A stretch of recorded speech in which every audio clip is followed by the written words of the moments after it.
cycling podcast Féminin in association with Rapha. From grand tours to group rides, the Champs-Élysées to coffee stops, Rapha exists to celebrate the world's most beautiful sport. You are listening to the cycling podcast Féminin, brought to you by Skoda. Dedicated to closing the gender gap in cycling, one race, one cyclist at a time. This is our time.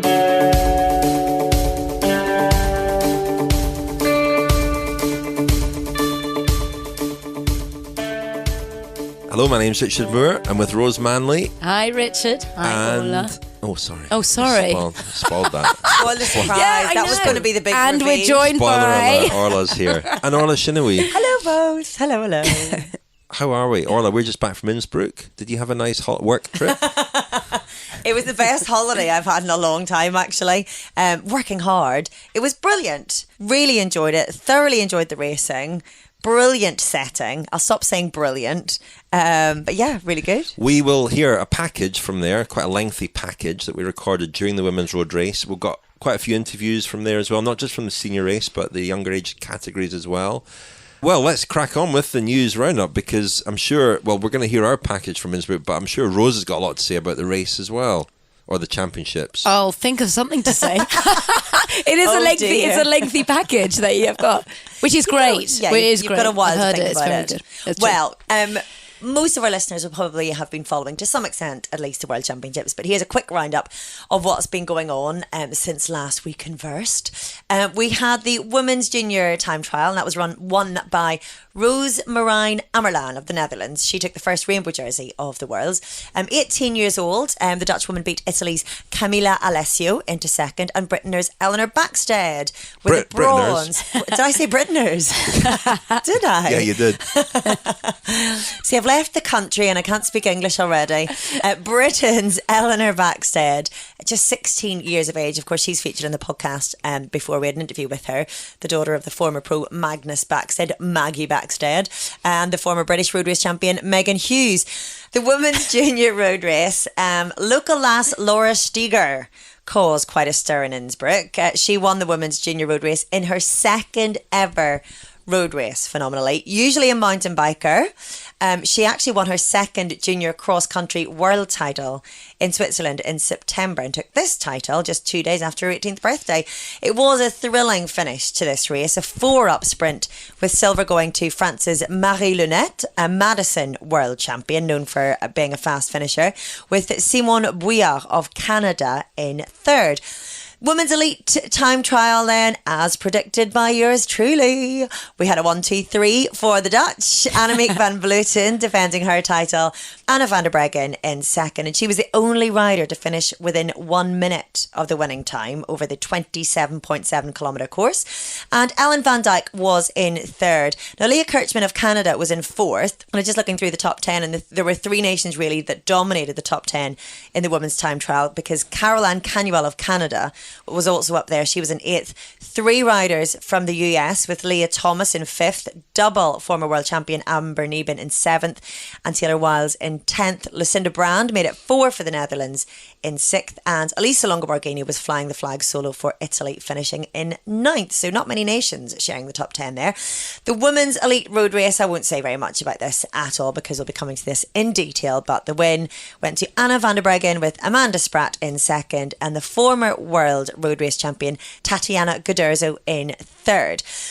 So in other news, the UCI has announced new reforms to women's cycling, which we will be discussing in a little bit. It includes a minimum wage for the first time, much hyped of course, and a 2-tier system whereby 5 teams will form the top tier in 2020, and they will be called women's world teams. Now, the new women's calendar will be called the UCI Pro Series, and that will sort of mirror the men's reforms. And we'll have 3 categories, the Women's World Tour and Class 1 and 2. There will also be new contractual regulations which are supposed to improve the working conditions for women in cycling. But it was the minimum wage, of course, which got the most attention, with some reports that it would be £38,000 as the initial minimum wage. turns out far from the case, really. It will be introduced gradually, and the plan is for it to eventually equal the men's Pro Conti level as it stands at the moment, and that will be before 2023. Now, the current minimum salary for men's Pro Conti teams is €30,000, well, just over €30,000. We have a new race as well. Dun, dun, dun, dun, dun. I should be doing that with bagpipes. Yeah. That was more didgeridoo, wasn't it? But A bit of a mixture, yeah. The new Women's Tour of Scotland, a 3-day event to run from the 9th to the 11th of August next year. It will be a category 2.1, so that's the same level as the 2-day Women's Tour de Yorkshire. Unfortunately, it will clash with the European Championships, so a bit of a date clash there. But it will be the 4th UCI-ranked women's race in Britain, alongside the OVO Energy Women's Tour and the Ride London Classic. And it means that in the UK, we'll have the same number of UCI-ranked races for men and women, which is good. Can I just interject as well? I mean, Please do. it includes a participation rate for 5,000 people. That was my next line. Oh, sorry. But I just want to say that this is great news. I mean, what more could we want in the Women's Tour of Scotland? But it does address a problem from the last few years, that the Women's Tour has never been to Scotland. It hasn't. It's never been to Northern Ireland either, though.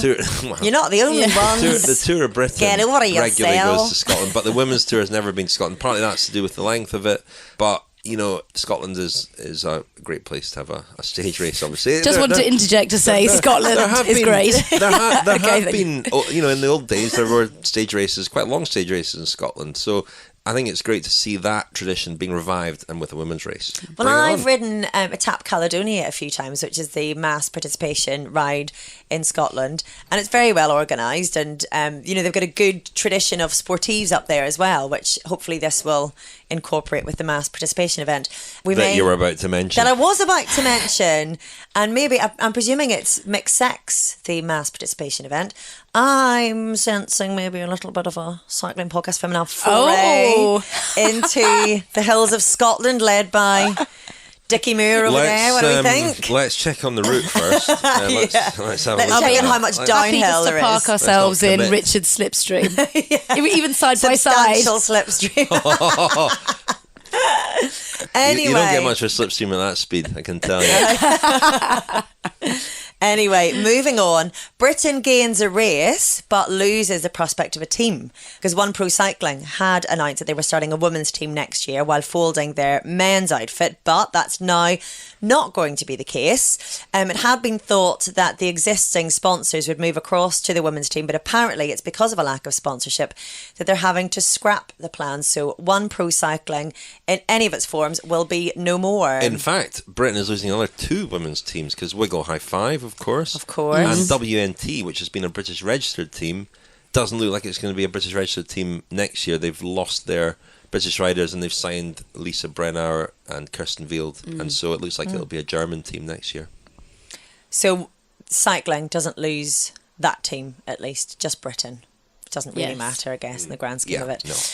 In rider news, Julian Dora is leaving Mitchelton Scott for Bowles Dolmans, the Belgian leaving the Australian outfit after 1 year, and will continue, we understand, to combine road and track. She will booster the team's classic squad. So she'll be joining, of course, Anna van der Breggen, as well as the Tour of Flanders runner-up Amy Peters and Amstel Gold race winner Chantal Black. What a prospect for the classics. But it's also worth noting Danny Stam, who runs that team, is a very seasoned 6-day rider. And Julian Dora is, she said that she's hoping to gain from his experience in the Madison in particular. She was world champion in that last year and bronze medalist on the track as well from Rio in the Omnium. So Bowles Dolmans continuing, by the looks of it at least, with their flexible race programme for riders and not making them commit 100% to road results. That, I think, is your news roundup. Bite-sized version. Do we like it? Thank you, Orla. That was great. A lot crammed in there. Shall we just go straight to Innsbruck? Oh, let's. I feel like I'm missing Let's it already. Go back to Innsbruck. Unmistakable sounds, Orla, of a bike race in Europe. Of a Dutch corner. We've only gone and found Dutch corner. It's written in the road here. Fans all gathered. Terrible Europop blasting. I love it. We're at the women's road race. We've ridden out here on our city bikes, haven't we? We have indeed, me with my 5.5-month pregnant belly and all. It wasn't easy. I'm not going to pretend it was my most glorious moment, but we got a little bit of the way up the first climb anyway. It was good fun and worth it actually for this view. We haven't been out of the city to watch any of the racing so far this week, so it's nice to be able to see the race when it comes past on a climb. You got your picnic? I have my picnic, yes. Julie snuck into my bag this morning at breakfast from the hotel. I've got a few cheese sandwiches and an apple to keep us going. Glorious, isn't it? It's been beautiful in Innsbruck itself, but as you say, this is our first time out on the course, and we're at, this must be the first hairpin, I guess, and there are a few people gathering here. The women are about half an hour away, we think. There's just been a bit of drama in the race. Annemiek van Vleuten, the favourite, has gone down and looked pretty shaken up after the crash. There was a traffic island in the road, and it seemed to be a sort of compression in the bunch, and a few of the riders quite near the front, Ellen van Dijk was another one, Danny Rowe was another one, went down quite heavily, and so that has shaken her up a bit. Yeah, and it was all looking very straightforward until then. It was going at a fairly controlled pace. It's still very, very early in the race, so Annemiek has lots of time to get back on, but as you say, she did look shaken, and interesting to see it was Ellen van Dijk who's pacing her back to the bunch. I wasn't able to actually see the crash at the time because we were making our way up this hill. Don't know where Anna van der Breggen is. I presume she won't be dropping back necessarily to help Annemiek, but we've been intrigued by the Dutch team orders, haven't we, in the build-up to this race, and we understand that the Dutch team manager warned the girls that if anyone didn't obey team orders today, they would never be selected to ride for the Netherlands again. So we'll find out, I guess, now a little bit about what those team orders exactly are, but Annemiek van Vleuten with a bit of work to do to get back on the bunch. Orla, are you going to be able to resist joining in with sing-along here? I've already been over. It's really... Touch oh God, please. Oh no. Oh dear. Sweet Caroline. Look at them go. I love it. Never so good. That's you got a big smile from the policeman there. He enjoyed that. I give him a little bit of a boogie as well. This is my kind of vibe. The other moment that caught my eye earlier on in the race was Teniel Campbell, the Trinidad and Tobago rider, who had a mechanical problem. She jammed her chain, actually had her bike upside down. People on Twitter would no doubt be reacting with outrage to that, turning her bike upside down. Maybe not the moment. No. But the neutral service cars just seemed to go past her and not stop to help her out, and it took a while for a team car to stop and give her a spare bike. Actually, she was off the back for a long time and way out the back of the convoy. The ambulance had gone past, but amazingly she got back on. She's 21 years old. She's based in Aigle at the UCI World Cycling Centre. She's one of their protégés, as Chris Froome once was many years ago.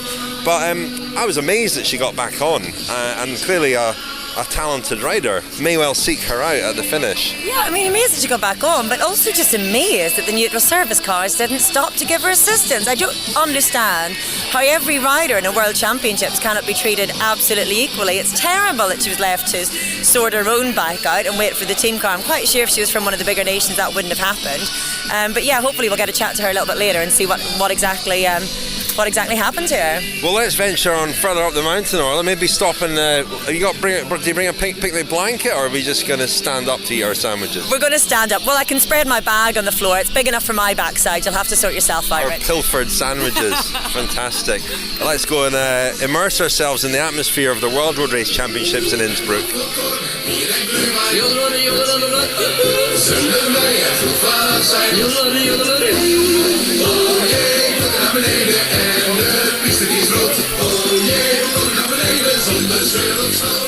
We've wandered up to the fan zone, which is a little meadow overlooking Innsbruck, and it's really got the road on both sides, so we're looking down on part of the course, and then I think people leaning over the barriers, you'll be able to sprint across the meadow and watch the riders a little bit further up the climb.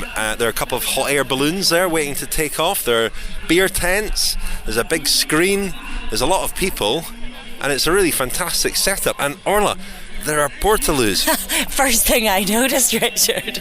I was a bit panicked about... Anyway, I won't go into that. But yeah, we didn't even need to bring a picnic. We've got picnic tables, beer, everything for you, obviously, hoping there's soft drinks for me.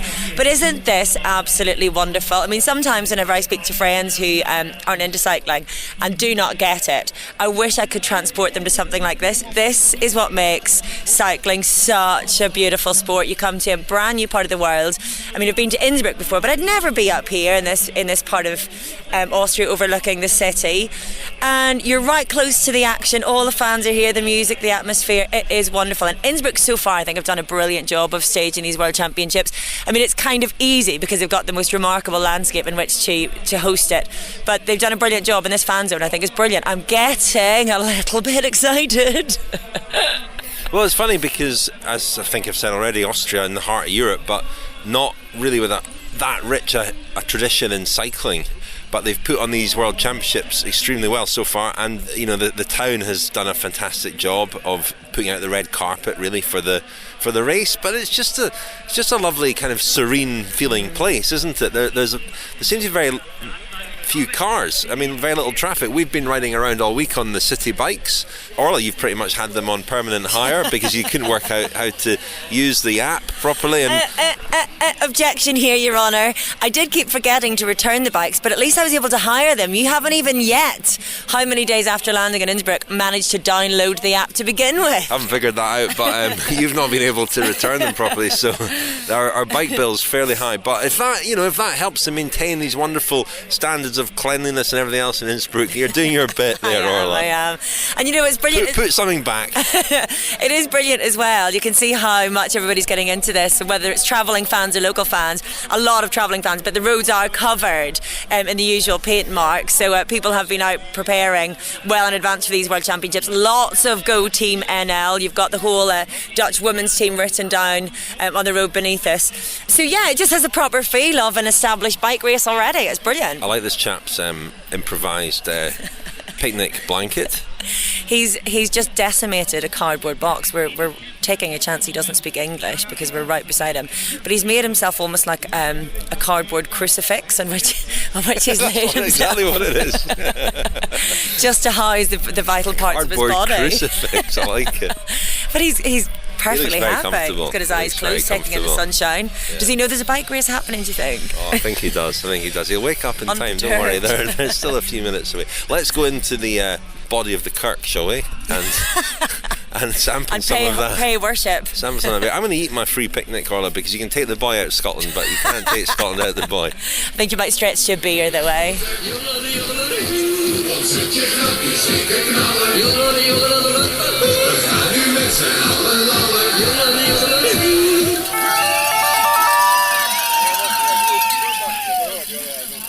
The race is close, Orla. It certainly is. We've just jumped up from our picnic table. We were in dire danger there of munching on chips while the race went past after all that effort. Lead group of 4. Don't forget the sausage. Don't forget, yeah, who could forget the sausage? My first Austrian sausage. Very tasty. Anyway, lead group of 4 at the minute. We've got Ellen van Dijk up there, Cecilie Uttrup Ludwig. Who else do we have? Lotte Lepisto's there. Lepisto. And an Italian. Who is it? I was eating my sausage. Priorities. So far, nothing is going to break the race apart, certainly. It looks like, I mean, the Italian there probably for Lisa Longo Borghini. Makes sense for Ellen van Dijk to be up there leading the pace for the Dutch. So far, so good for the Dutch. And Annemiek van Vleuten made it back onto the bunch quite quickly, although we saw that she looked a little bit uncomfortable on the bike. I think it looks like she may have been injured.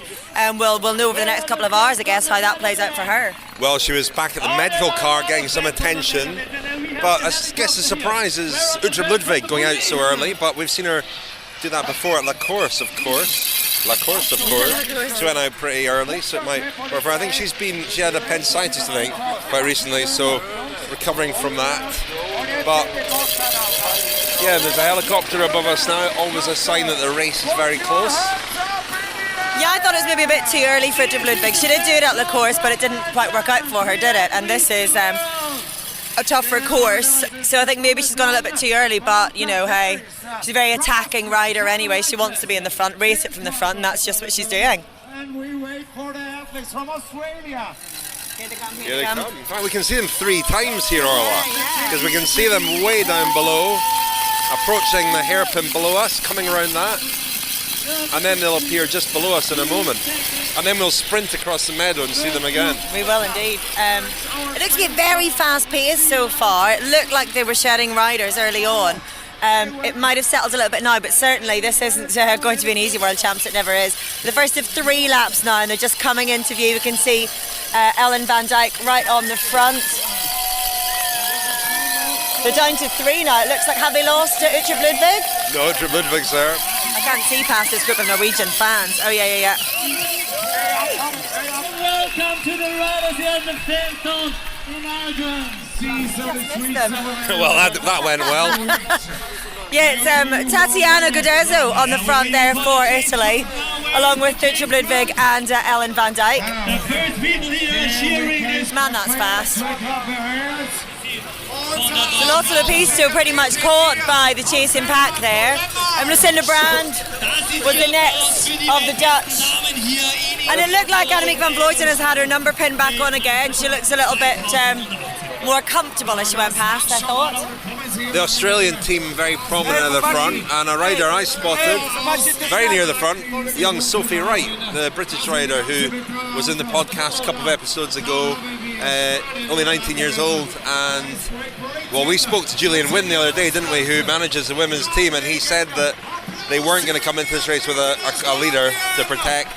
And it was really, they've got Danny Rowe, they've got Hannah Barnes, Sophie Wright, but it's perhaps not a course to really suit any of them. And I think it's a case of just seeing what happens on the day and letting the course decide on which of those riders has got the best chance of the day. And Sophie Wright climbing very comfortably up with the leaders there. Orla, we got a little bonus watch of the race there as we rode back through town on our way to the finish, and we saw them pass. Amanda Spratt had fallen off going over the top of the climb, got back on, went off the front. She was in a group of 5 with Coryn Rivera and others, and that was a very good position to be in, because behind, and you don't know this because you've been in the toilet in that hotel, TMI, Richard. Anna van der Breggen, well, Annemiek van Vleuten attacked, Ashley Moman-Pasio chased her down, and then Anna van der Breggen went over the top. She hit the nuclear button. She's gone. She closed a minute gap to the front group in the blink of an eye, and she's just ridden through everybody apart from Amanda Spratt, who stayed with her. So she's now out front with just Amanda Spratt.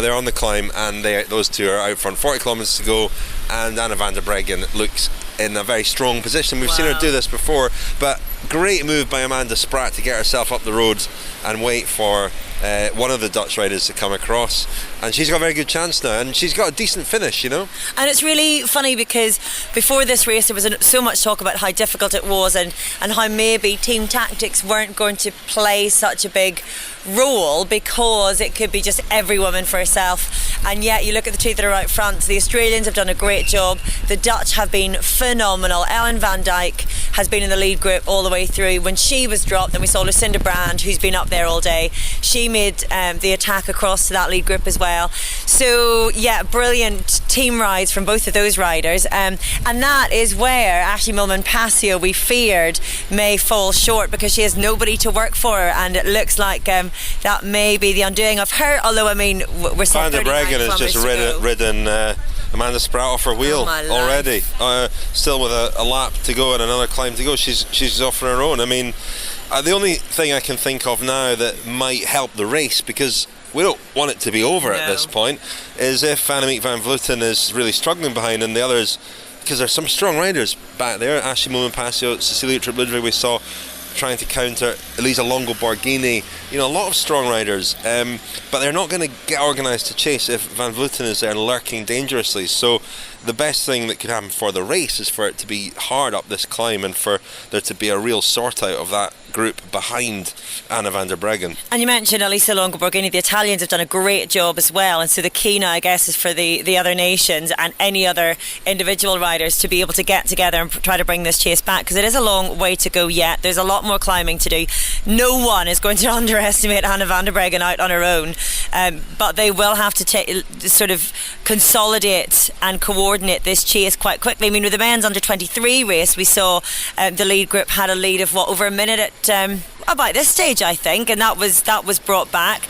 Anna van der Breggen, though, can last on her own. We've seen this as classic van der Breggen of old that we haven't seen so much of this season. Oh, the Austrian policeman just wrestled someone off the road. I just hope this was approved by the Dutch team, this move by Anna van der Breggen, or we could be watching her in a Dutch jersey for the last time. Well, this is the thing, because we were saying, obviously, if one of the Dutch riders disobeys team orders and goes on to win the world title, then I can't really see them being not selected as defending champion next year. But the orders were probably just to support whichever of the two, Annemiek or Anna, was up the road first. So should say that's unconfirmed, because Anna van der Breggen actually denied that was that had been communicated by the coach. She said she'd read it on the internet. Yeah, bloody internet. But it makes for a good story, eh? Don't let the truth get in the way of a good story. Well, this for me is a surprising move here. I was not expecting it. The top girl versus the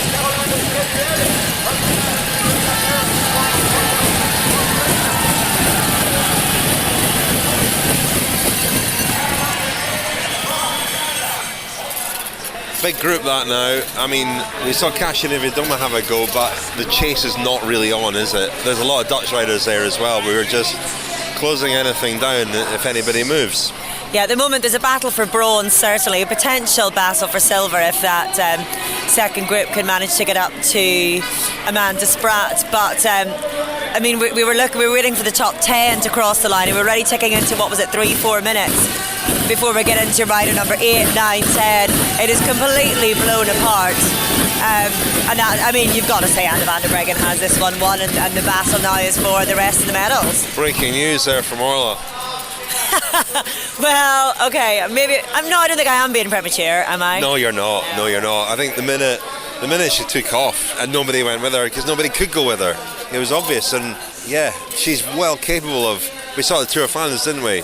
Her going out, long way to go, and she can do this. And especially if she's got, her strongest rival behind her riding in the same jersey.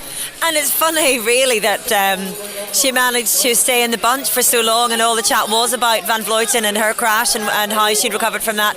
I would suspect that she was more of the marked woman than Anna van der Breggen, which, if you consider she'd ridden for another nation, might not necessarily have been the case. But yeah, whenever she made her jump, it's very easy to say, why did nobody go with her? Well, because it's Anna van der Breggen. How can you go with a machine like that? And she's looked so smooth, so in control, mouth open. She doesn't look like she's putting in any excessive effort whatsoever. Look at her, she's just riding as flat and as smoothly as you would imagine from van der Breggen. And this finally a world champion's jersey, it looks like, that will be in her back by tonight. Tell me who you are. Sandra Raadskelders. Where are you from? Innsbruck. So have you come over for the World Championships? Yeah. Are you a fan of the Dutch female riders? Yeah, all the Dutch females. No favourite? Annemiek van Vleuten. What do you think of Anna van der Breggen? She's also great. How do you explain how Holland has produced so many great female riders? I don't know. Team building, I guess. And Marianne Vos, maybe she's been a big inspiration. Yeah, she's the biggest inspiration of all. Is Anna van der Breggen going to win this? Yeah. We are going to go world champion. Describe your outfit. Your hat is spectacular. Oh, thank you. Orange feathered hat. Yeah. And the Holland shirt from the world champion football. My So you're jersey. going to have a big celebration tonight then? Yeah, of It course. started already. Yeah, I'm doing it all day long. Good luck. Thank you. Cheers.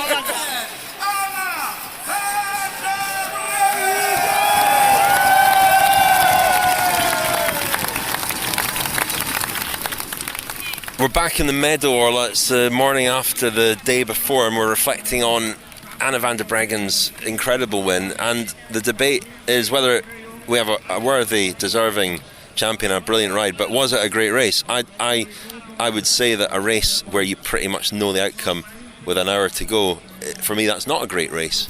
But no debate whatsoever as to whether she's a worthy champion. She was phenomenal yesterday. I think up until the last 40k, it was an exciting race. We had lots of attacks. We had all the main players that we would have expected to be up there. We had the drama of Annemiek's crash. Amanda Spratt crashed as well. And while we were watching it then became a little bit of a procession whenever Anna van der Breggen went away. But that's massively unfair to the difficulty of what she did.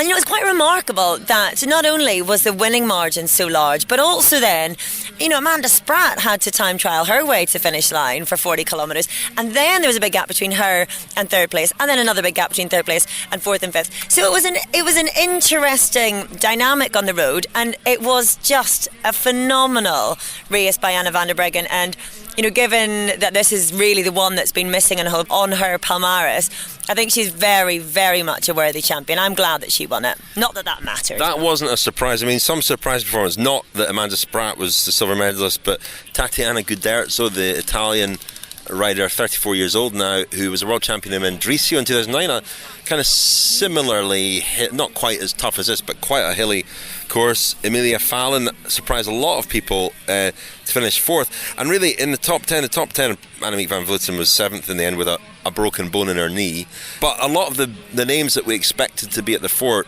weren't really, and that was a bit of a surprise. In her press conference afterwards, Anna van der Breggen, there was a very nice moment actually, Orla, when you spoke to her about having bumped into her childhood friends at the finish line. In fact, will we hear from the childhood friends now? Let's do that. You spoke to them just before the finish. They were waiting for their friend to be crowned world champion. So ladies, are you both fans in general then of the Dutch women? Is there anyone in particular? There's one in particular. Anna. It's written on her cheeks all over. It's Anna. It's the one and only. Anna. That one. Why? It's my best friend. Really? Yeah. How do you feel? Your best friend is about to become world champion. You don't want to know. You don't want to know. You don't want to know. This is just yeah. How long have you known her? Kindergarten. Yeah. And did you always know she had something special? Oh, she can bike very good already, very long. She's a natural though, because she'd been biking for a very long time already, but everybody said if she could do more, she can become way, way better, and that's what she's doing right now. So from the outside, we see Anna van der Breggen as being very cool, very calm. She is very humble. She is. Yeah, she's very humble. That's her normal way of being. She isn't very down to earth. Yeah. And she doesn't really talk about this so much. No. Does she get excited about race wins and about bikes? Oh yeah, she does. Oh yeah. She maybe doesn't look like she's very excited, but she is. She's just really proud, but she's also just really down to earth. Good at hiding it. And she really likes to also just have a normal life instead of only biking. So, yeah. What is a normal life for Anna van der Breggen? What do you guys do together? Family, friends, just being together. Not only biking, just also have a good time with friends and family. How much will this win mean to her today? A bit. The world. Yeah, honest. You mean the world? Yeah. Because there's so much pressure on her right now. Yeah. And the media is all over it, but she just wants to win it, and not even for herself, I think. It would mean it's the just world. one that she didn't really got, so. Can you explain to me how she's so good? The Dutch team are so strong, but Anna van der Breggen has been a league apart for a few years now. How is she so good at what she does? I don't know. She can focus on one goal really well, and that's what she wants to do, and then she goes for that. Yeah. She has an ability to go really deep, I think. She can where others, when there's a bad weather or a lot of wind, that's the best weather for her. Then she lifts up and everybody's having a hard time, and then she goes, there she goes. I'll let you watch the race, but what's the plan for the party tonight? A lot of beers. And Orla, when you mentioned to Anna van der Breggen in the press conference that you'd spoken to her childhood friends, there was a rare moment of real warmth from her, because she doesn't exude warmth in interviews and in these situations. I think she's quite shy and not that comfortable in that sort of spotlight, but there was a real moment of spontaneous glee at the fact that you'd met and then mentioned her friends. Yeah, it was like almost the barrier came down ever so briefly, and you got a glimpse into the war man and maybe the Anna that all of her friends know. She just went, "Oh, did you?" And she was very excited that I'd spoken to Helma. And it was lovely. And she was saying as well that she doesn't usually have friends and family who come to races to watch her, and that she was very aware this time around that lots of them had made the journey. You know, we're not a million miles away from the Netherlands. And she said that she went out to dinner on the Thursday night before the race, and there were 14 of her nearest and dearest around the table, and she realised they were all there for her. There was great expectation on her, and there was a real warmth to her in the press conference. I thought she is a cool customer. Sometimes that just comes with that sort of singular focus that it takes to be a champion, and I've felt like as well somebody else asked her, what does it mean after all this time to be world champion? And she took a moment, she had a deep breath and said, yeah, that's a good question. Like she was still trying to process it herself. And there was just a little bit of the human side to Anna, I thought, a little bit of that vulnerability that we all possess, but that champions have to build a barrier in front of. Yeah, it was a lovely moment. Well, I thought as well that, you know, that completes the set for her, doesn't it? She's won pretty much everything else, but she also sort of mentioned just how nervous she'd been, and that she woke up on the morning of the race relieved that night she'd be going to bed without the race on her mind anymore. And I thought that was really interesting, because there's been a sense all season, I think, of the pressure that she's felt to win this race and the expectation that she had of herself. And that came across when I spoke to her at La Course, and she was taking a little break and doing some mountain biking and doing other things. But she really didn't like the tone of the questions about this break that she was taking, and the theory behind it being that it was all about the Worlds for her this year. Well, I guess as well we forget another aspect of which she addressed in the press conference yesterday, and that is a presumed team pressure as well. You know, Boels Dolmans, for them to allow her to take a lot of the season away from racing and to concentrate on training instead in preparation for the World Championships. I know the initial plan had been for her to sit out a lot of the season. She didn't in the end. Don't know whether that came down to Boels Dolmans simply saying, listen, you're one of the best riders in the world, we need you at the start line. But you know, there is more and more competition for column inches apart from anything else, and certainly for race wins, than there have been before. Boels have been used to being dominant.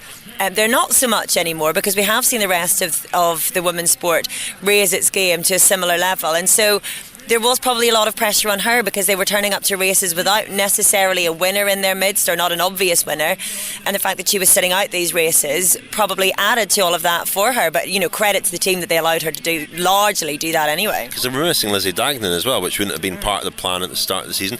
One of the riders who really did light up the race, trying not to use the word animated, but she did light up the race, was Coryn Rivera, the American rider on Team Sunweb. Not somebody that we necessarily associate with excelling in the mountains, but she rode extremely well. And you spoke to the finish, Orla. Here's what she said.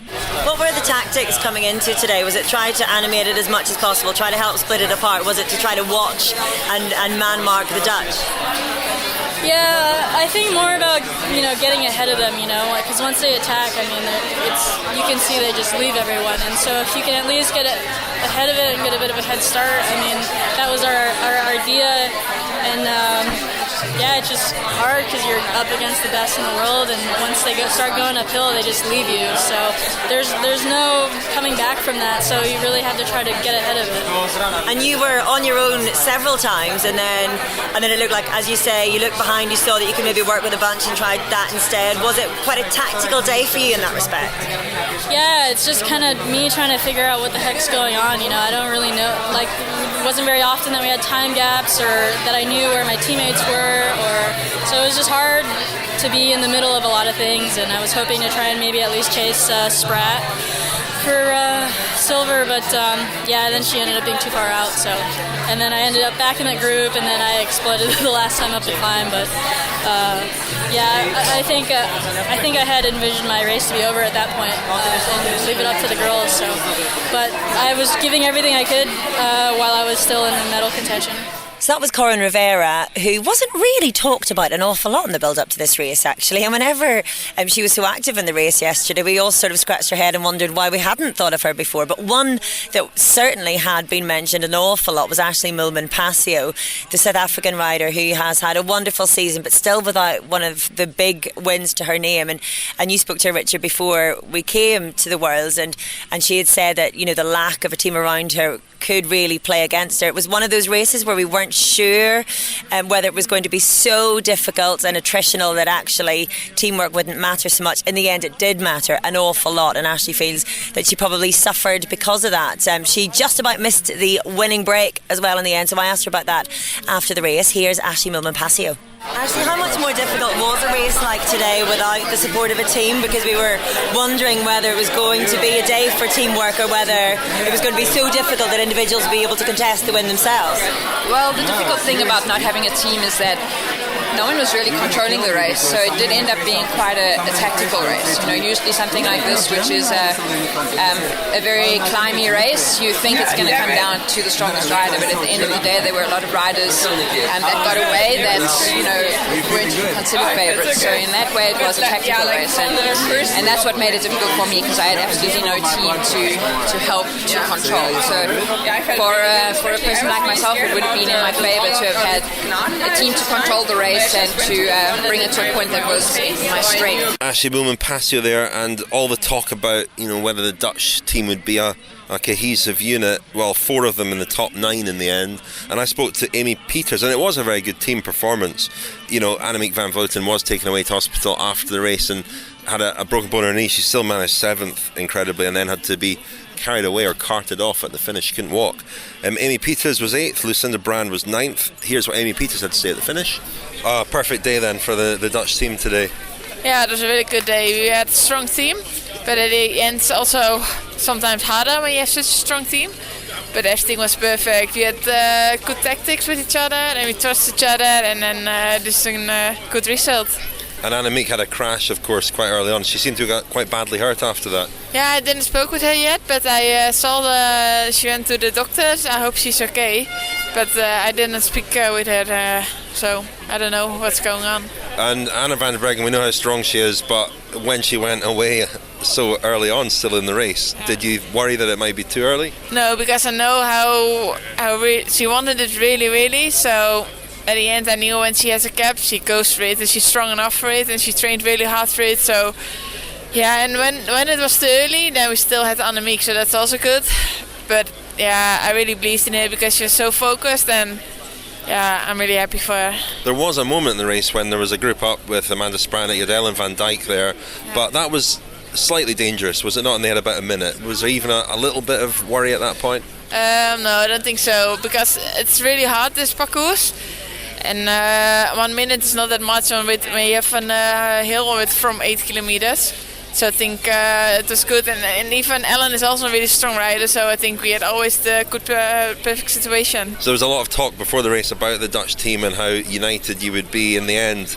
Everything came together on the day, I guess. Yeah, also before already. I mean, it's more the media who say a lot about it, but it's always clear for us what our job is. And also Annemiek and Anna, they're professional enough to race with each other. And yeah, we all want to have a Dutch winner, and at the end it doesn't matter who it is. And a very convincing winner in the end. Yeah, that's true. Congratulations. Thank you.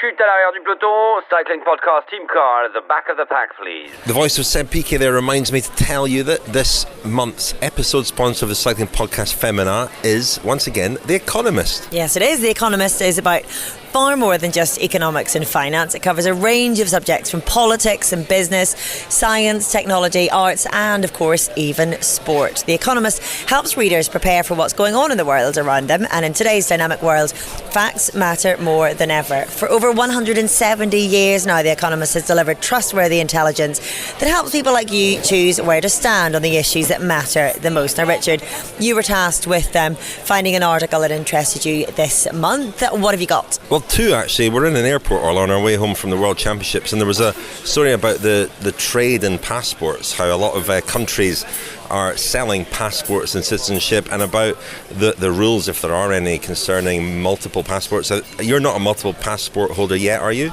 I'm a dual passport holder, so Northern Irish, you're born dual nationality, British and Irish. I'm also going to be applying for my French through my husband, and my daughter has got 4 nationalities because she's Moroccan as well.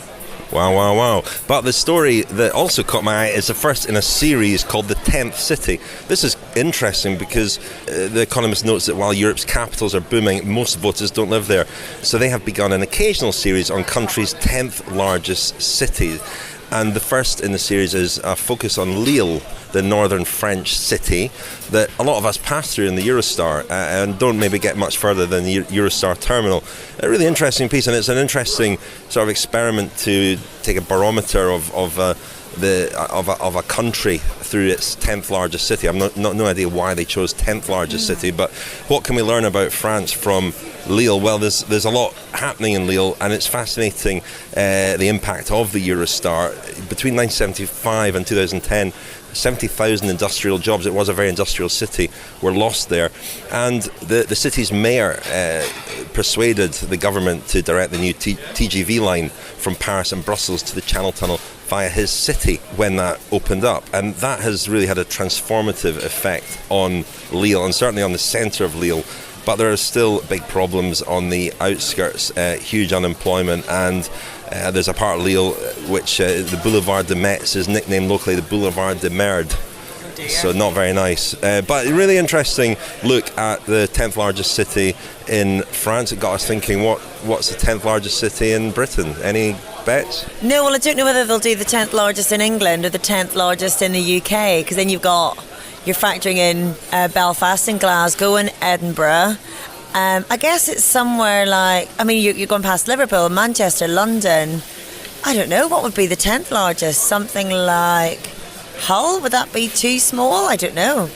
But yeah, that's interesting because you get into the belly of the country then, and you don't get the same factors in a city that can sway the economy. If you live in a big city, then it tends to attract an awful lot more investment than a medium-sized city. So I guess you get more into the heart of a country, really. It's good. Another line that caught my eye in the centre of Lille, in some of the more happening parts, is a bilingual creche that offers its infants English as well as organic meals. And there are people...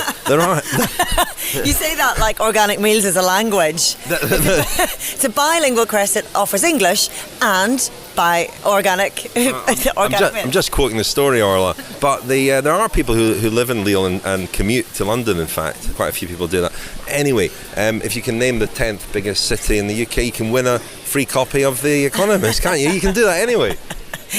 Yeah, you can. You don't need to name the 10th largest, but give it a guess, actually, because you got me thinking now. I'm going to go and Google that, but that might not be as easily said as done. But yes, you can get a free copy. The Economist is the smart guide to the forces changing your world. So to get your free copy, your free print copy, I should say, text BIKES to 78070. That's a free print copy of The Economist to all listeners of the cycling podcast Féminin by texting BIKES to 78070. A community around the world. Stories and films with the most compelling characters. The world's finest apparel. Explore the world of cycling with Rapha. Thank you very much indeed to Rapha for being our main sponsor at the Cycling Podcast and the Cycling Podcast Féminin. And, well, finally, at the World Championships, I got to present a Pédaleuse de Charme t-shirt to Cecilie Uttrup Ludwig, who was our runaway winner at La Course in July. Ride-away winner. Yeah, she was obviously a very popular nomination. She's a natural Pédaleuse de Charme, isn't she? She rode well in the women's road race. Well, we saw her. We'll hear in a moment that she didn't think she rode that well, but we saw her in the women's road race in Innsbruck. And, I gave her the t-shirt. And Orla, you spoke to her just before I gave her the t-shirt. She was delighted to receive her t-shirt, obviously. She was, and I have to say though, I've tried this a few times with you now. As I understand, the pronunciation Cecilie, I was trying to say it correctly. No, in Danish apparently it's Cecilia. Oh. But in English she pronounces it Cecily. Oh, Cecily, sorry. Cecily in English or Cecilia. I think people always call her Scylla? Yes, they do, and I thought that was one too many. I thought if we can get one of those two right, it might be better. So, Scylla. Yeah. Yeah, no, I don't know. She's not a Scylla. She's not a Scylla to me. She's not a Scylla, no. If you grow up in this country, Scylla is only blind date. Yeah. Here's our Graham with a quick reminder. Yeah. No, should have got that printed on a t-shirt instead of Pédaleuse de Charme. Anyway, here's Scylla. Cecily speaking to Orla. Can I ask in English for the podcast? Thank you. Hi, how are you? Good, and you? Yeah, very well, thank you. I love the podcast, Thank you. But you're so well prepared always. It's always so good, and Oh, I don't know about that. We wing it. No, it's good. Cecilie, you were involved in the attacking moves right from the off today. You clearly wanted to animate that race. What was your thinking going into today? Yeah, I mean, it was clear that, I wanted an advantage, on the climb. So, yeah, I was trying to see or trying to get in a breakaway before the laps, or at least, when we were in the circuit. And that happened, but it was not the right breakaway, obviously. So yeah, I should have been in the next one. But yeah, it's bike racing. But and I think I made a lot of mistakes and could have used my energy in another way. But yeah, I think I need to go home and need to analyze the race again and to learn from my mistakes, because I'm still young and I have a lot of world championships to come, So hopefully I can get more experience and get better. What part of the race in particular will you be studying when you watch back? Where did you think you made the mistakes? I mean, you've only just lived it, so it's a bit difficult to put it into context, but is there anywhere in particular? Yeah, I mean, so when we were caught again on the top of the climb, the downhill, and then when the breakaway with Amanda went, and also obviously when Anna went, I mean, the moment where Anna went was a very tough moment, and at that point I couldn't follow, or I was too far behind, which is stupid and something that is not allowed to happen. If you want to go for a better result, I need to become a better bike rider, and I think I have a lot of potential to grow, because as I said, I made a lot of mistakes, and but it'll be better for the upcoming years. I think so. Well, we heard Cecilie Uttrup Ludwig there, very hard on herself, because she's still very young, of course. We've seen quite a lot of her this year in the big races. I think she will go back, and when she doesn't have so many health problems that she's had this year, we're going to see some big results from her, I'm sure, sometime soon. But Rose, sadly, you weren't with us in Innsbruck. Were you able to watch the race? And in particular, what did you think of the women's road race? Because the debate has centred on with Anna van der Breggen going clear so early, and the contrast with the men's race, which was very open until the final few hundred metres. Well, the final metre. Everybody agrees it was a fantastic winner. Was it a fantastic race? Well, it's funny because I did something which I don't normally do, because normally I'm either at the races or watching it live at the time. Instead, I was at a wedding at the time, so I watched it on catch up and watched the BBC coverage. And I mean, their coverage was live, but it started with about 43k left to go. So when I watched it, starts at 43k to go. Lucinda Brand attacks almost immediately. The break was still ahead, and then Van Vleuten attacked, then countered by Van der Breggen, and then she was off. So for me, it was almost like as soon as the live coverage started, it was 3 very quick kilometres of action, then the race was decided, and then it's just watching the camera go from Anna van der Breggen out the front to Amanda Spratt, and then Guderzo a bit further behind. So for me, it wasn't interesting. It wasn't a good race, but I suppose I've seen people on social media say, well, if it was a man riding away with, Peter Sagan won Paris-Roubaix, but it was always in the balance there. It wasn't, the gap wasn't so big that you knew he was going to win, whereas with Van der Breggen, it just kept increasing. And also, going back a few years when Cancellara, when he won Paris-Roubaix in similar fashion, that was boring because, again, it was decisive and we knew what the outcome was going to be very early on. And so I don't think it matters if it's a male or a female rider. When a rider is that strong and able to go away and just keep increasing the lead to the extent that you know what the outcome is going to be, that's when the race loses its, I suppose, attraction. But I guess my perception is skewed by the fact that I wasn't seeing the action before that, but then I always think as exciting that kind of aggressive racing at the beginning is, when it doesn't actually affect the actual outcome, it doesn't really matter in the end. I mean, I think it's really unfortunate that was the only bit that you're able to see and catch up. I do think that from what we learned or heard from our BBC colleagues who were out there, that they were on the red button all day, so maybe they just didn't put the whole red button on catch up. But in defence of the race, I think it was really exciting until the last 40 kilometres because it was completely wide open and there were lots of attacks and counter-attacks, and we had big riders up the road in potential breakaways who were then brought back by other big riders, and it felt very open until the last 40 kilometres. Obviously, the end of a race is the crunch point, and that's where you want the action to happen.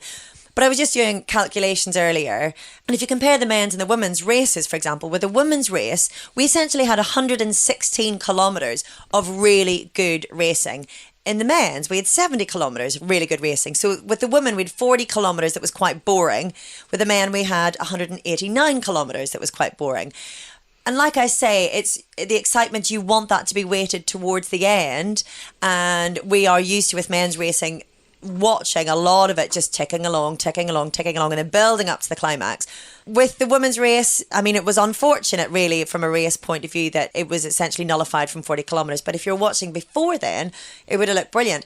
Which then makes me think, when we were talking about, and there was so much chat beforehand as to whether the woman should have been racing up Hulhudinger, which was the hell climb at the very end. Is there an argument that actually, as it was, the race was too difficult and should it have been a little bit shorter so it was punchier all the way through? Or, counterintuitively, we've got an email here from Tom Baker, not the former Doctor Who, I don't think. Could be. How do you know? He's asked I love your references. Tom's like we'd all be thinking, the former Doctor Who's been emailing.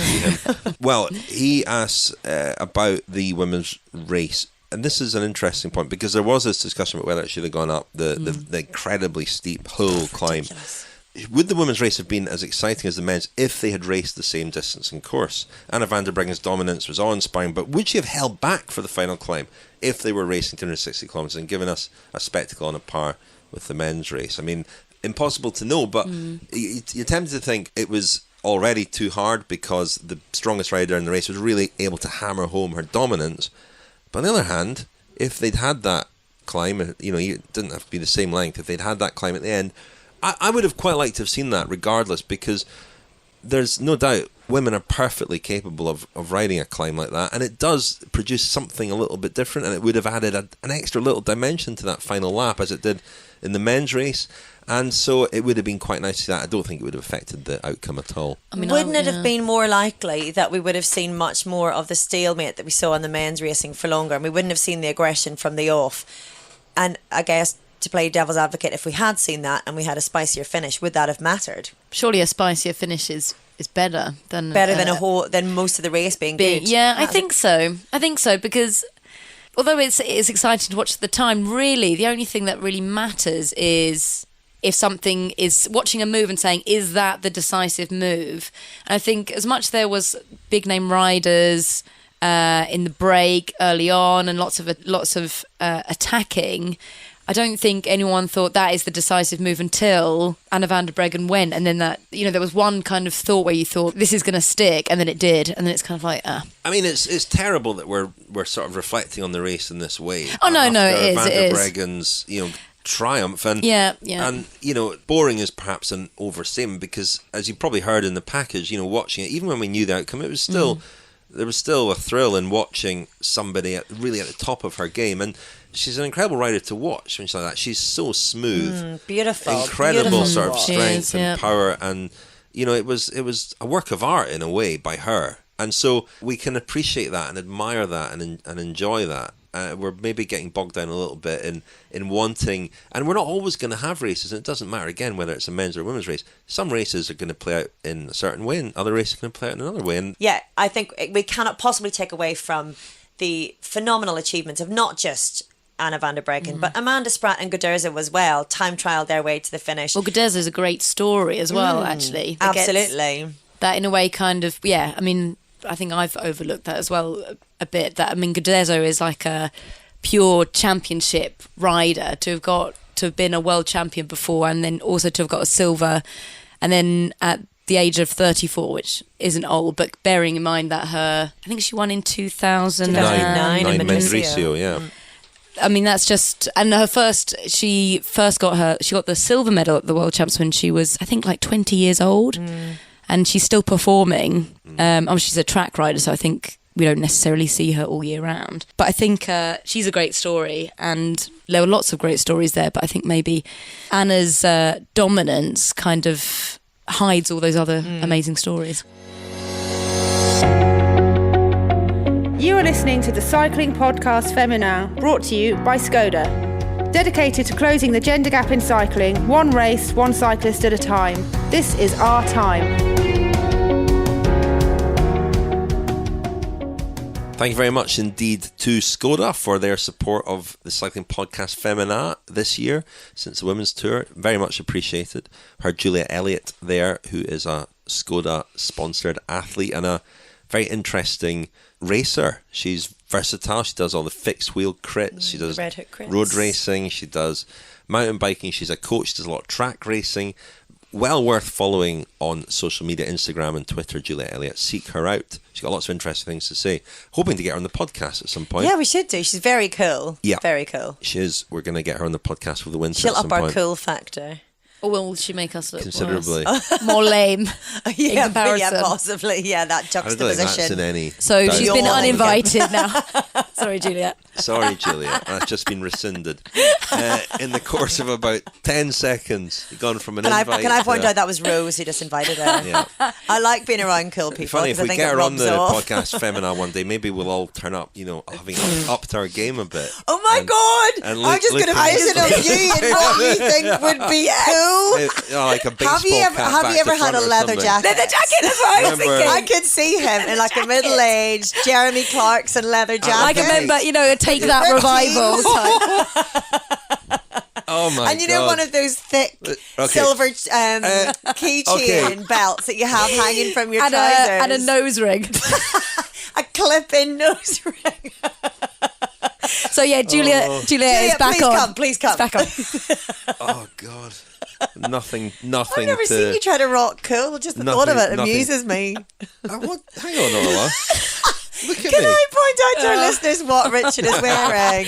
A very, very faded, much loved, much worn, no Chiro, no Giro t-shirt. And as I even referred to it, you tried to flex your Inspired pecs there, didn't you? I didn't. Try You to did. You were like flex my pecs. tighten the muscles. I just trying to suck girls in my are looking. stomach. there's a slight difference. Can we move on, please? This is Find a enough. new favourite topic. It's Amazing good. mention that the slogan on this t-shirt was inspired by you, Orla. Yeah, I know. That was that I came up with it, Probably didn't your I? coolest moment. Oh, I've got lots of cool moments. Yeah. It doesn't I'm need it cool put because on I a don't try to be t-shirt, cool. so- That's the Oh my difference. goodness, we've got that on. I'm not cool is what I mean, and I don't care. All right. And I never have done. Okay. But there's a coolness to that. She Yeah. says desperately. Leatherette hot pants. Yeah, I've rocked leatherette hot pants and If any that's not kind of trying hot to look pants. cool, then I don't know what is. No, that's not trying to look cool. That's comfortable, white, clean. when you've got a Are we daughter. still on this? Okay, what's This is all- the next subject? This is all just poured forth from this suggestion that Julia Elliott join us on the I'll podcast. dig out the And we're leatherette and we're hot already pants. desperately trying to impress her. And she's not even here yet. Oh God, this is awful. It's embarrassing. Terribly embarrassing. We've all got very Let's red get back cheeks to here. what we Let's know move on. best: women's cycling. Oh yeah, okay. Let's do that. Well, let's go back to Innsbruck, sort of, because on the eve of the women's road race, I went to see Audrey Cordon-Ragot, the French rider, to talk about, well, lots of things, and we'll hear more from her in a future episode. She's a Wiggle High Five rider. That team is disbanding. She's joining Trek Segafredo, as I believe they will now be called, because Segafredo have signed up to back the women's team as well as the men's team. She's a really interesting woman, Audrey, and she's got lots to say about lots of things. But I wanted to ask you about the team time trial, because if we can cast our minds back that far, the team time trial was on the first Sunday of the World Championships. And Kanya Schramm won the race, obviously, but Wiggle High Five raced through the first time check way ahead, and they started really fast, but they lost 2 riders and eventually finished 4th, so a huge disappointment for them. Here's what Audrey said a few days later. You were on an absolute flyer as a team, finished in the worst place imaginable, 4th. Describe that for you, because it looked like there was a lot went on there. Basically, yeah, it's a disappointment because we've been giving our all, like everything we could. It's been really hard to be at the start because of some decisions in the team that was made a bit late, and in the end we didn't know if we were doing it. Yeah, the girls, we really pushed. We really felt like we could do something good, We had the power to do something good. Being fourth is a disappointment, but at the same time, when you see all the other teams who've been working so hard from several years, doing it for several years, it was only my second one. So it's just, I think, normal that we were fourth. Even if it's the worst place ever, it was pretty normal, and I think it could have been worse. So. And you were down to 4 for quite a long time. What was that like when there were just 4 of you and the pressure's really on because you can't afford to lose anybody else? Yeah, during the trainings everything went really well, and we knew maybe Nettie would have suffered a bit more because she's coming from a big concussion. So yeah, we decided as a plan to spare her in the difficult part and to keep her with the team, to be sixth as long as possible. And in the end she was the fourth one, and Emilia and Katie have been dropped before her. That was a surprise, and it's a mistake from the team, from the whole team, from the coach deciding to not wait for them that we should have done, I think. So we've been talking about that after the race, and yeah, this is technically not the best choice we did to not wait. And in the end Nettie was also suffering a lot, so we had to wait for her. I mean, we couldn't drop her, so she was not turning anymore to stay with us. So we were only with 3, pushing really hard. And yeah, I think we did a pretty good race, because with 3.5, I should say, we're still fourth when some of the team behind us were with 5 or 6. So I think we were really on fire. I had the legs of my season, I think, on the TTT, and I gave it all. I can tell you that the day after I couldn't work anymore.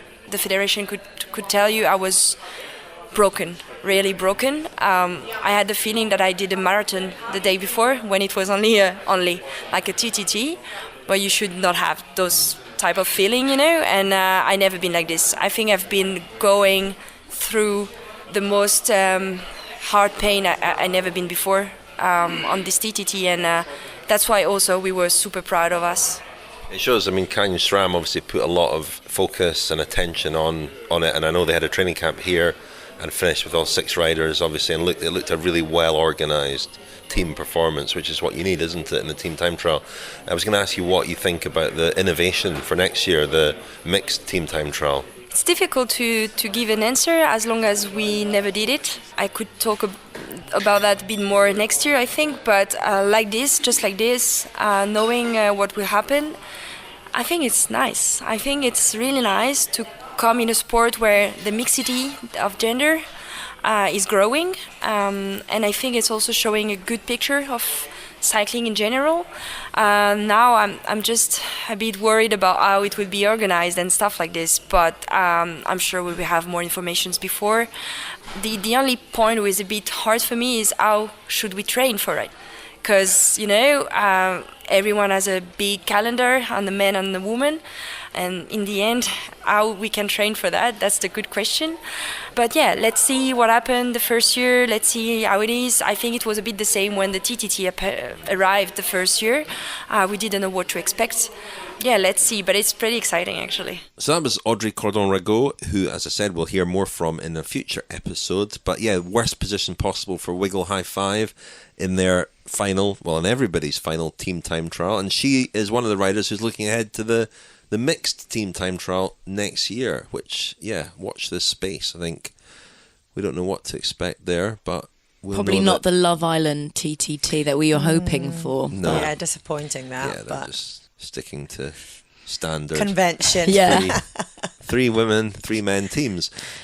Another rider who we spoke to in Innsbruck was Pfeiffer Georgi, the young British rider who was 4th in the junior time trial. Mm-hmm. Where did she finish in the road race again? Remind me. Yeah, Pfeiffer finished 11th in the junior road race, just outside the top 10. She has had a brilliant season. She finished first in the junior Alfredo Binda, first as well in the junior Healthy Aging Tour, second in the EPZ Omloop van Borsele, and first in the Watersley Ladies Challenge. So on the podium in every junior race that she's ridden this year. You knew that just off the top of your head, Orla? Very good. I had a long flight delay from Amsterdam, a lot of time to do my research. But we maybe expected a little bit more from her, didn't we? I think she expected more from herself. Yeah. And she's obviously a great talent, joining Sunweb next year. And quite an unusual arrangement with joining Sunweb and carrying on at school, as we'll hear now. How has this experience been, though? I mean, what have you gained, do you think, from this week? Yeah, it's been an amazing experience. Just even things like we got to use the Sky Bus, which is pretty cool. Just the race, just learning about what the level is, like can't win everything. Trying to deal with disappointment, I think I've learned this week, because I've had a pretty good year and this maybe didn't go as well as I hoped, but there's always another race. Tell me about next year, because you're obviously moving up into the big time next year, aren't you, with Sunweb, one of the best teams. How did that move come about? So I've been talking to them for about the past year. I've been on a couple camps with them. Yeah, I've just really liked the team, and they offered me a contract a few weeks ago, and yeah, I'm really looking forward to it. I think I can learn a lot from them, because they're really focused on developing young riders, which I think is pretty cool in a World Tour team. So I'm still at school next year, so I've just got to balance that, but they're really supportive of that. And yeah, hopefully I'll get to do a few World Tour races. So another year at school first. Is that A-levels next year? Yeah, until June I'm still at school. Wow. That's quite unusual, signing a pro contract with a team like that and balancing it with schoolwork. Yeah, it's really exciting, I think. It's going to be hard work, but it's an opportunity that doesn't come around very often, so I didn't think I could turn it down, because I just wanted to get my education, but I couldn't turn down this offer, because I think I really benefit from it. How was contact first made with the team? Did they get in touch with you, or did it come through British Cycling? Or yeah, they got in touch with me. I think after Get Wevelgem last year, I think they might notice me, and yeah, I've started talking then, and I've just... Well, you won it, so they would have noticed you. Yeah, I guess so, yeah. No, and so they reached out to you, and contact was made, and it really developed from there. Yeah, they just a few messages, and then went to meet them and just learn more about the team, and it just developed from there. Have you spoken to them yet about what races you might do with them next year? No, I haven't got that far yet. Hopefully some of the British ones, because with my exams I can't miss too much, and yeah. As a female rider, you move from junior straight into seniors, no under 23 World Championships for the women. Is that something that's disappointing for you? Yeah, definitely. I think that, the men have an under 23 World Champs. So yeah, I definitely think that we should have under 23 World Champs. I think the racing will be amazing. There's enough women that age that will put on a good show. I'm not really sure why there isn't, to be honest. Because it's a big step, isn't it, from going from junior. You've raced against senior women already. You know that it's, you need patience, don't you, to reach that level, having been one of the top juniors in the world. Yeah, definitely, it's a massive step. And I think that also it kind of puts some juniors moving up to the elites off if they know that their only races are with the elites, and they might get absolutely smashed by them, and so it can put people off competing anymore, which I think's a real shame. So yeah, I think under 23 Worlds would be a good stepping stone. The cycling podcast Féminin is supported by Science in Sport. Science in Sport, fueled by science. Thank you very much to Science and Sport for their continued support of the cycling podcast Féminin, and you can get 25% off with the code SISCP25. That's SISCP25 at scienceandsport.com. So we heard from Pfeiffer Georgi before the break there, and unusual to carry on at school while also riding for a professional team. But Sunweb are a team that, with both their men's and women's teams, have a great reputation for developing young talent, don't they? And there are a few riders who've come through their programme on the male and the female side, and they do tend to give riders a long-term plan to work towards. I think they're also one of the teams that kind of pioneered being a bit more, on the women's side, being a bit more technical about giving people roles and having team tactics and having a plan. And I think as close as just a couple of years ago, it was the women's team set out with the plan of, I think it was Wiggle High Five at the Tour of Flanders. We were following them in the team car. We said, tell us more about what the plan is going to be. They said, all the riders just go as far and as long as they can, then we'll see who's still in contention towards the end. I think that's the plan. But Sunweb are one of those teams that kind of pioneered, you're a domestique and this is your role, and if you doesn't matter if you don't finish the race, if you do that role right, then that's what we want you to do. We saw at the women's tour, didn't we, how well they controlled the race once Coryn Rivera was in the jersey.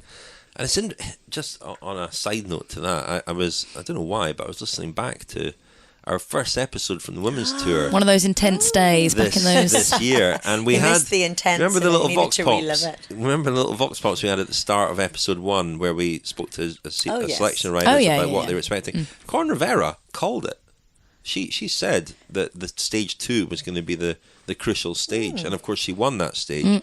And that was the... Maybe we didn't notice that at the time, We didn't notice that at the time. Well, it moves so quickly, doesn't it? By day 2, we couldn't remember anything on day 1. 6 months later. Yeah, so they are. Gives everyone a good reason to go back and revisit to them. Yeah. I mean, quite interesting, I thought, just listening to that they'd obviously identified that as a stage that nobody else was really talking about. It was I don't know why we're talking about this now, but we're not. You are. It was a mildly challenging finish into Daventry. There was a climb on the circuit, but that was where she laid the foundation for her overall win. But the way that the team controlled the race was very impressive, and we haven't seen that a lot of times with women's teams really riding in a block like that at the front and controlling things, bringing breakaways back, including one with Audrey Cordon-Ragot and Cecilie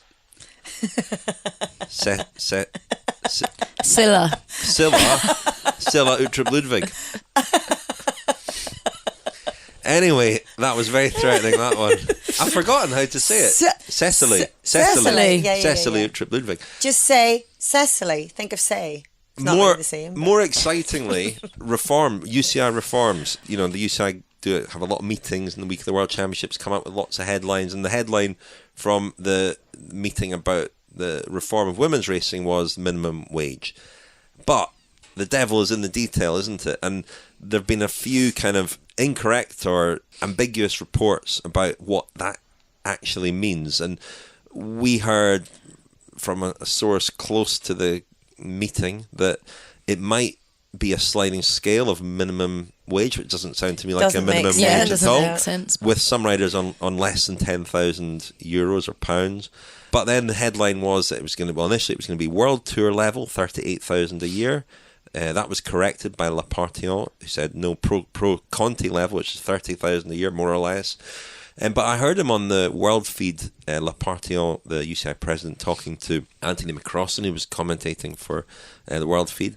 And he talked quite ambiguously again about what minimum salary meant, and that it was going to be a process of aiming towards a particular figure that he didn't mention, rather than just introducing a minimum salary from 2020.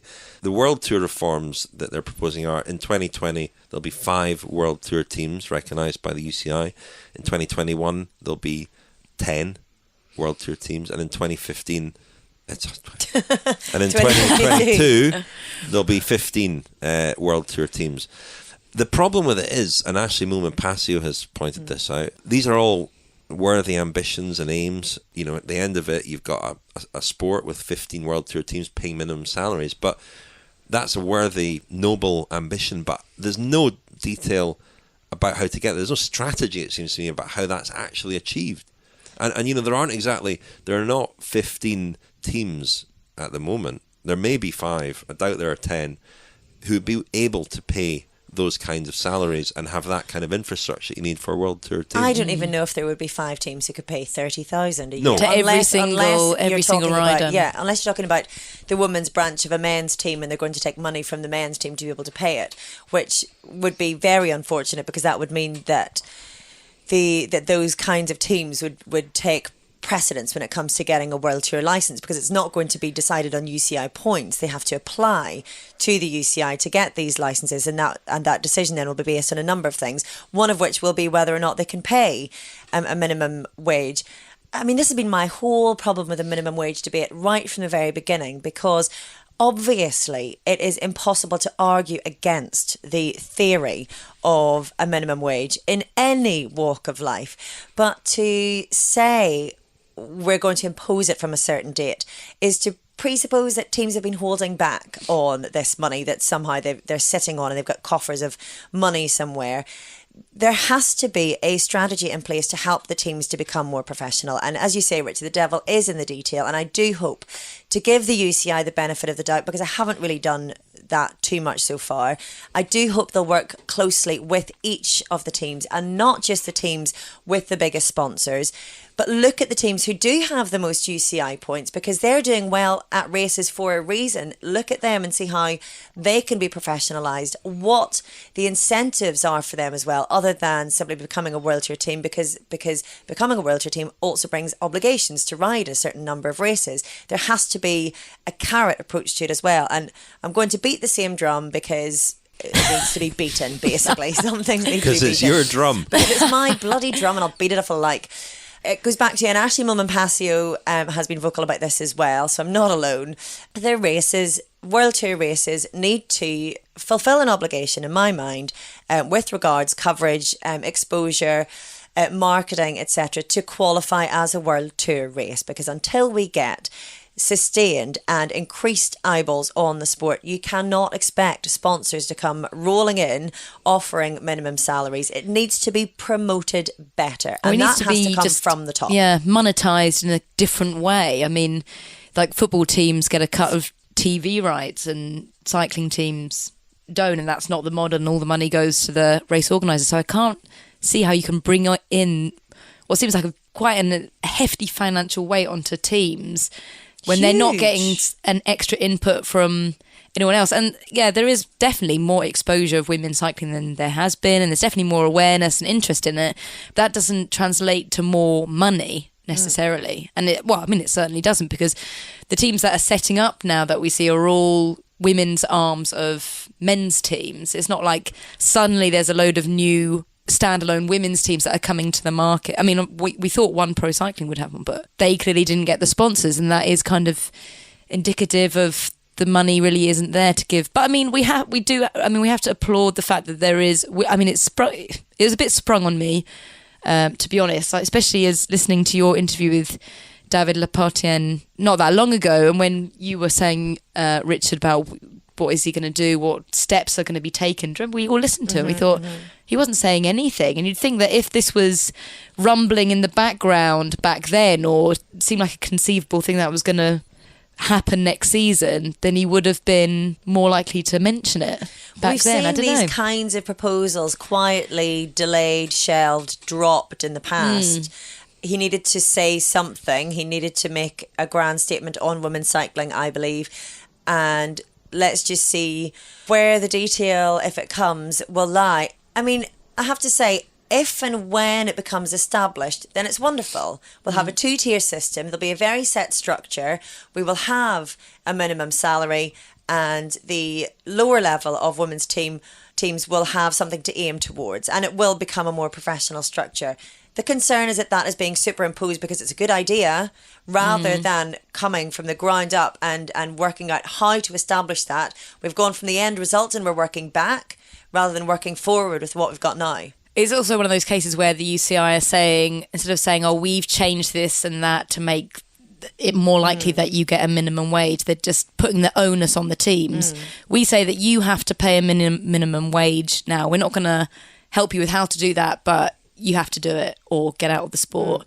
And so I think it's just one of those things, like the TV rights, again with the UCI, they just kind of put the onus on the organisers to sort it out and do the streaming and make it live without coming up with anything I'd love themselves. to know how much, if any, consultation there was with the teams, with the existing teams on this, because it's a great headline, it's a noble aspiration, but if it's not realistic, if it's going to do damage, if it's going to cause teams problems, then it's going to be self-defeating. It should be said that the Cyclists Alliance have come out in favour largely of the reforms, so they're very active and very involved in all kinds of discussions with regards how to advance the women's sport. So perhaps they're in a better, they are obviously in a much better position than we are to know the ramifications of everything. They're happy that things are moving in the right direction, but the likes of Ashley Millman-Passio's caution should also be noted, because that comes from a position of extreme experience. We've had Gracie Elvin on before from the Cyclist Alliance. Maybe time to catch up with them over the next couple of episodes. And again, there's been a spotlight on them with all the CPA stuff involving mainly men's teams, although the CPA are supposed to represent women as well. They've represented them even less effectively than they've represented the men, hence the Cyclist Alliance. So maybe catch up with them. But we should wrap things up for this month. I think we've gone on quite a long time, haven't we? There'll be lots more to talk about with these UCI reforms. Don't worry. It's not done. Don't worry. Don't you worry, we'll return. I've got my drum All his drums come back out. We'll return to that. For the moment, thank you very much, Orla. Thank you very much, both. Thank you, Rose. Thank you, guys. You are listening to the cycling podcast Féminin, supported by Rapha, celebrating the sport and producing the finest cycling clothing since 2004.